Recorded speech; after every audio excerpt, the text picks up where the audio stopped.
Visual basic introduction చూసినట్లయితే లేదంటే VB.NET introduction చూసినట్లయితే మనం ఫస్ట్ అసలు ఈ యొక్క ఓల్డ్ విజువల్ బేసిక్ అంటే ఇప్పుడు .NET కాకుండా ఫస్ట్ విజువల్ బేసిక్ వచ్చేసి మీకు బేసిక్ లాంగ్వేజ్ స్ట్రక్చర్ని ఫాలో అయ్యి డెవలప్ చేయడం జరిగిందండి. బేసిక్ అనేది one of the old language అన్నమాట. మరి అది ఈ బిజినెస్ సైంటిఫికల్ అప్లికేషన్స్ అన్ని డెవలప్ చేసేదానికి ఈజీగా దాంట్లో ఒక కోడ్ సిస్టమ్ అనేది డెవలప్ చేయడం ఉండేది. దాన్ని యూజ్ చేసుకొని VBని డెవలప్ చేశారు. దాని తర్వాత ఇప్పుడు మనకి ఈ యొక్క VB.NETలో ఆ విజువల్ బేసిక్ కోడ్నే ఫాలో అవుతూ దానికి ఆబ్జెక్ట్ ఓరియంటెడ్ టెక్నిక్ని ఇంప్లిమెంట్ చేస్తూ normal Windows applications, web applications అన్ని రకాలుగాను డెవలప్ చేసుకునే విధంగా ఇక్కడ ఉందండి. అయితే ఇక్కడ VB.NET ప్రోగ్రామింగ్ మీకు రెండు రకాలుగా ఫస్ట్ చేయబడుతుంది. అది కన్సోల్ అప్లికేషన్స్ అంటే VB.NET ప్రోగ్రామింగ్ రావాలంటే కన్సోల్ అప్లికేషన్స్ మీరు డెవలప్ చేయాలి. నార్మల్ టెక్స్ట్ ఫైల్ లాంటి దాంట్లో మీరు step by step programming type చేసుకుంటూ జావాలో వీటిలో ఎలా అయితే చేస్తారో ఆ విధంగా మీరు ఎగ్జిక్యూట్ చేస్తే దాస్ మోడ్లో మీకు రిజల్ట్ రావడం జరుగుతుంది. అంటే GUI అప్లికేషన్స్ స్టార్టింగ్లో మనం డెవలప్ చేయము, కన్సోల్ అప్లికేషన్స్ డెవలప్ చేస్తాం. కన్సోల్ అప్లికేషన్స్ నార్మల్ టెక్స్ట్ ఫైల్లో ప్రోగ్రామింగ్ టైప్ చేసి దాని యొక్క రిజల్ట్ని దాస్ మోడ్లో చూసుకోవడం. మరి ఈ కన్సోల్ అప్లికేషన్స్ ఎలా చేయాలి అనేది మీకు అంటే VB.NET ప్రోగ్రామింగ్ ఎలా చేయాలి అనేది ప్రోగ్రామింగ్ టెక్నిక్స్ మొత్తం మీకు వచ్చినట్లయితే తర్వాత నెక్స్ట్ మీరు వెబ్ అప్లికేషన్స్ కానీ లేదంటే విండోస్ అప్లికేషన్స్ GUI ఎన్వైరాన్మెంట్లో డెవలప్ చేసుకోవచ్చు అన్నమాట. సో అంటే గ్రాఫికల్ యూజర్ ఇంటర్ఫేస్ వాడబోయే ముందర మీరు కన్సోల్ ప్రోగ్రామింగ్ ఈ టాపిక్లో చూడబోతున్నారు. అంటే ఈ సిడీలో మొత్తం కన్సోల్ ప్రోగ్రామింగే ఉంటుందండి కంప్లీట్గా. తర్వాత నెక్స్ట్ వాల్యూమ్లో మీకు విండోస్ అప్లికేషన్స్ ఎలా డెవలప్ చేయాలి అనేది మీకు నెక్స్ట్ వాల్యూమ్లో ఇవ్వడం జరుగుతుంది. అంటే విండోస్ అప్లికేషన్స్ మీరు డెవలప్ చేయబోయే ముందు కన్సోల్ అప్లికేషన్స్ అంటే VB.NET ప్రోగ్రామింగ్ ఎలా ఉంటుంది అనేది ఫస్ట్ అన్ని సెషన్స్ కూడా మనం కంప్లీట్గా చూడడం జరుగుతుందండి. మరి ఇక్కడ విజువల్ బేసిక్ కంపైలర్ని VBC అని షార్ట్ ఫామ్లో చెప్పుకోవచ్చు. దీని ద్వారానే ఇక్కడ ప్రోగ్రామింగ్ కంపైల్ కావడం, ఆ తర్వాత మీకు ఫైనల్గా రిజల్ట్ రావడం జరుగుతుంది.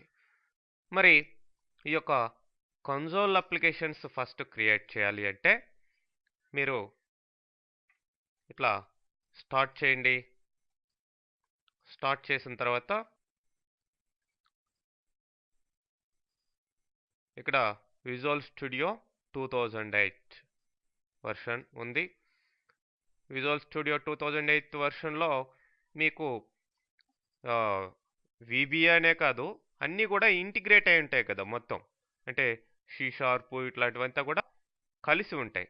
కాబట్టి మీకు ఇప్పుడు VB.NET ప్రోగ్రామింగ్ చేసుకోవాలి కాబట్టి సో ఫైల్ న్యూ ప్రాజెక్ట్ తీసుకోండి. కొత్తగా మీరు ప్రాజెక్ట్ని తీసుకోబోతున్నారు. సో ఇక్కడ విజువల్ బేసిక్ అనేది సెలెక్ట్ చేసుకోవాలి. అదర్ లాంగ్వేజెస్ కూడా ఉంటాయి.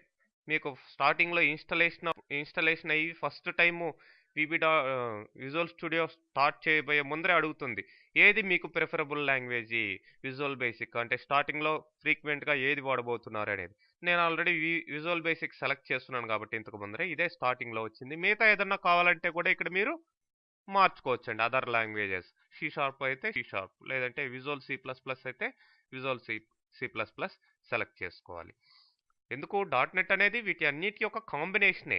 సరే మనం ఫస్ట్ ఇక్కడ విజువల్ బేసిక్ అనేది సెలెక్ట్ చేసాం. దీని కింద అంటే ప్రాజెక్ట్ టైప్ అండి, ఇది న్యూ ప్రాజెక్ట్ తీసుకున్నాం. Project type visual basic. దాని కింద ఏ టెంప్లెట్ కావాలి అంటే ఎలాంటి ప్రోగ్రామింగ్ మీరు డెవలప్ చేయాలో ఆ ప్రోగ్రామింగ్ని బట్టి ఇక్కడ మీరు టెంప్లెట్ అనేది సెలెక్ట్ చేస్తారు. మనకి విండోస్ ఫార్మ్స్ కాదు ఫస్ట్ డెవలప్ చేయబోయేది, మనం ఏంటి కన్సోల్ అప్లికేషన్స్ డెవలప్ చేయబోతున్నాం కాబట్టి ఇది సెలెక్ట్ చేసాం. ఇక్కడ చూడండి నేమ్ వచ్చింది, కన్సోల్ అప్లికేషన్ యొక్క నేమ్ మీరు ఇక్కడ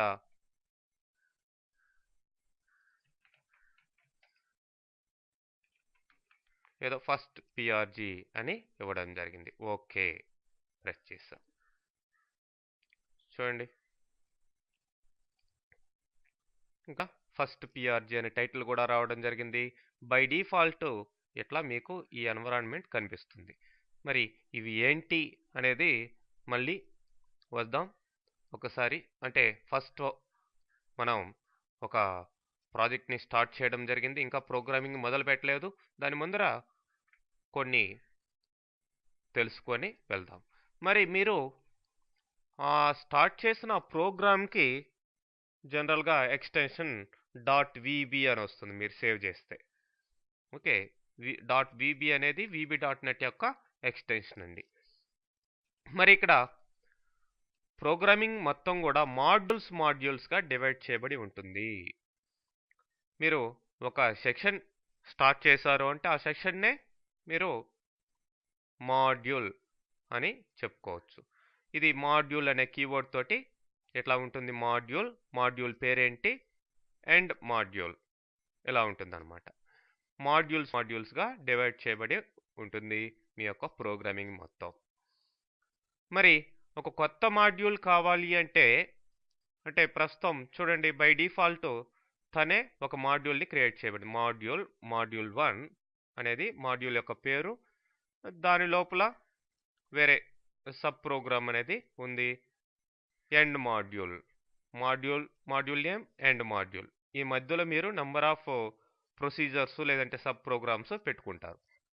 ఓకే, ఎనీవే కొత్త మాడ్యూల్ కావాలంటే ప్రాజెక్ట్లోకి వెళ్ళి యాడ్ మాడ్యూల్ అని తీసుకోవచ్చు అనమాట. ఇంకొక మాడ్యూల్ రావడం జరుగుతుంది. మరి ఇప్పుడు ఓకే, ఈ యొక్క ప్రొసీజర్స్ గురించి చూసినట్లయితే ఇక్కడ ప్రొసీజర్ అనేది స్మాల్ యూనిట్ ఆఫ్ కోడ్. ఒక స్పెసిఫిక్ టాస్క్ని పర్ఫామ్ చేసేదానికి మనం ఒక్కొక్క టాస్క్కి ఒక్కొక్క ప్రొసీజర్ అనేది రాయడం జరుగుతుంది. వాటి గురించి క్లియర్గా మళ్ళీ మీకు ఒక సెషన్ వస్తుంది. ఫస్ట్ మనం అసలు ప్రోగ్రామింగ్ స్టార్ట్ చేయాలి కాబట్టి ఇక్కడ సింపుల్గా చెప్పుకుంటున్నాం. ఇక్కడ ప్రతి ప్రొసీజర్కి కూడా ఇట్లా సబ్ అని స్టార్ట్ అయ్యి ప్రొసీజర్ నేమ్, తర్వాత మధ్యలో మీరు ఏ కోడ్ కావాలంటే ఆ కోడ్ రాసుకోవచ్చు. లాస్ట్లో ఏముంటుంది, ఎండ్ సబ్ అనేది ఉంటుంది.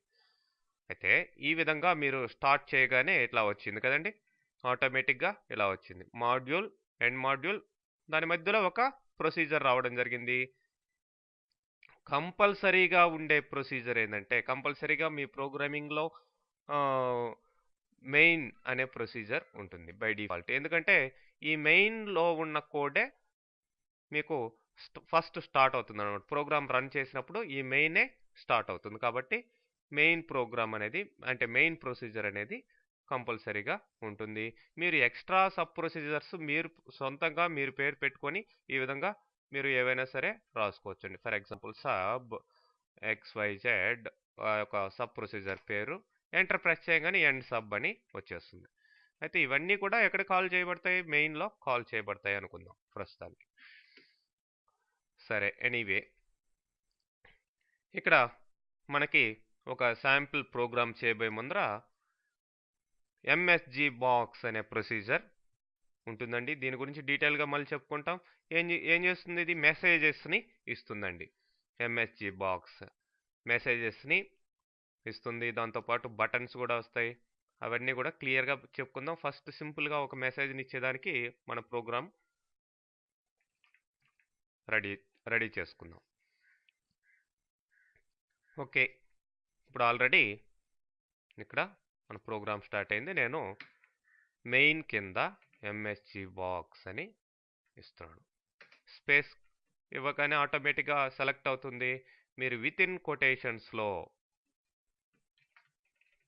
Hello world how are you అని ఏదో మీ ఇష్టం వచ్చిన మెసేజ్ని ఇవ్వండి విత్ ఇన్ డబుల్ కొటేషన్స్లో. కొటేషన్స్ క్లోజ్ చేయగానే ఆటోమేటిక్గా ఆ బ్రాకెట్స్ కూడా వచ్చేసాయి చూడండి. ఓకే, బ్రాకెట్స్ మీరైనా ఇవ్వచ్చు. సో ఆటోమేటిక్ హెల్ప్ అనేది ఇక్కడ రావడం జరుగుతుంది. ఎంఎస్జి బాక్స్ అని ప్రెస్ చేయగానే బ్రాకెట్ పెట్టగానే చూడండి ఇక్కడ దీంట్లో ఉన్న సింటాక్స్ మనకు క్లియర్గా ఇవ్వడం జరిగింది. దాని యొక్క మొత్తం ఈ యొక్క ఎంఎస్సి బాక్స్ సంబంధించిన ఇన్ఫర్మేషన్ కూడా, డిస్క్రిప్షన్ కూడా ఇక్కడ ఇవ్వడం జరిగింది. అది దీన్ని బట్టి మీరు ఫాలో కావచ్చు అనమాట. ఓకే, ఎనీవే ఇట్లా మనం ఒక సింపుల్ ప్రోగ్రామ్ రాసాం. మెయిన్ లోపల రాసాం, మెయిన్ ప్రొసీజర్ లోపల రాయడం జరిగింది. మరి ఇప్పుడు మీకు ఇక్కడ చెప్పినట్లుగా ఏం చేయాలి? ప్రోగ్రామ్ని రన్ చేయాలంటే డీబగ్లోకి వెళ్ళి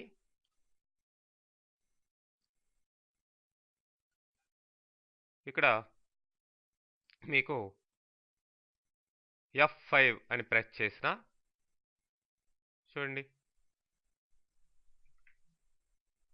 ఆల్ట్ ట్యాబ్ ప్రెస్ చేస్తే బ్యాక్లో మీకు మెసేజ్ వచ్చి ఉన్నది. మెసేజ్ బాక్స్ ద్వారా hello world how are you అని ఈ యొక్క దాస్ ప్రాంప్ట్, దాస్ ఎన్విరాన్మెంట్లో ఎంఎస్ దాస్ మోడ్లో మీకు రిజల్ట్ రావడం జరిగింది. ఇదేనమాట కన్సోల్ అప్లికేషన్ యొక్క మెయిన్ ఎన్విరాన్మెంట్. ఓకే ప్రెస్ చేస్తే మరి మీరు బ్యాక్కి వెళ్ళిపోతారు. F5 కానీ లేదంటే ఇక్కడ సో స్టార్ట్ డీబగ్గింగ్ అన్నాను కాబట్టి ఆల్ట్ ట్యాబ్ ప్రెస్ చేయండి, బ్యాక్లో మీకు మెసేజ్ వచ్చి ఉంటుంది.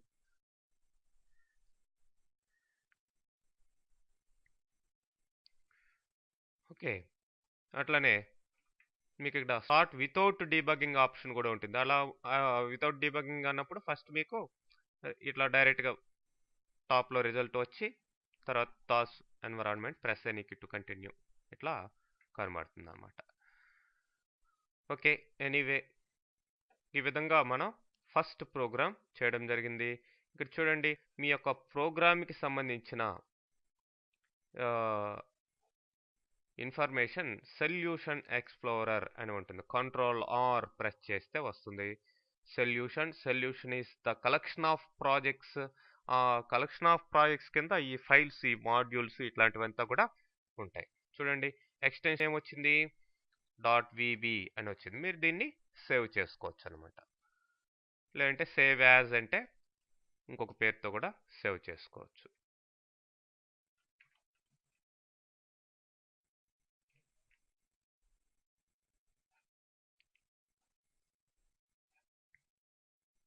ఓకే, first.vb ఇదేమో సొల్యూషన్ నేమ్. సో దాని కింద ప్రాజెక్ట్లో ఏముంది? first.vb అనే ఒక ఫైల్, ప్రోగ్రామ్ ఫైల్ తయారైంది. దాంట్లో మాడ్యూల్ కింద మెయిన్ అంటే sub procedure, main sub procedure కంపల్సరీగా మీ ప్రోగ్రామ్ని రన్ చేసేదానికి మెయిన్ సబ్ ప్రొసీజర్ ఇక్కడ వాడడం జరిగింది. దాని లోపల ఒక బుల్టిన్ మెథడ్ని లేదంటే ప్రొసీజర్ని ఇక్కడ అప్లై చేసాం, అదే ఎంఎస్జి బాక్స్. తర్వాత రన్ చేసాం, రిజల్ట్ చూసాం.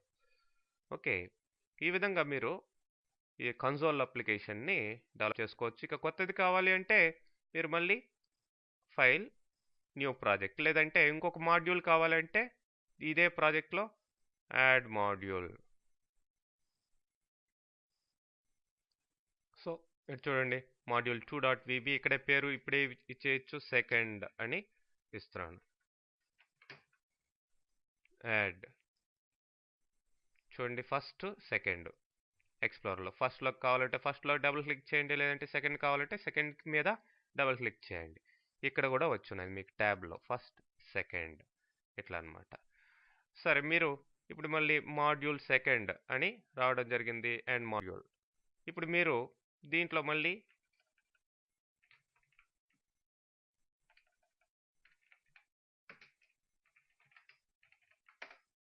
ఇట్లా ఇచ్చాం.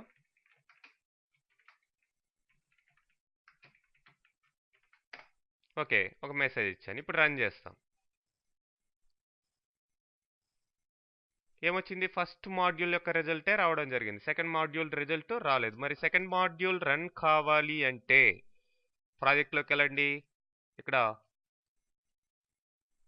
ప్రాపర్టీస్ తీసుకోండి. స్టార్టప్ ఆబ్జెక్ట్ అని ఉంది. మాడ్యూల్ 1 బదులు ఇక్కడ సెకండ్ అని మీరు ఇచ్చినట్లయితే ఇప్పుడు రన్ చేయండి. ఏం రన్ అయింది? సెకండ్ మాడ్యూల్ రన్ అయిందనమాట, ఫస్ట్ ఇది కాకుండా. ఆ విధంగా మీరు స్టార్టప్ ఆబ్జెక్ట్ని సెట్ చేసుకోవచ్చు. ఏ మాడ్యూల్ రన్ కావాలి అనేది అక్కడ మీకు తెలుస్తుంది అనమాట. ఓకే, క్లోజ్ చేస్తున్నాను. సేవ్ చేసుకొని క్లోజ్ చేసుకోవచ్చు. అండ్ నేను డిస్కార్డ్ చేసేస్తున్నాను.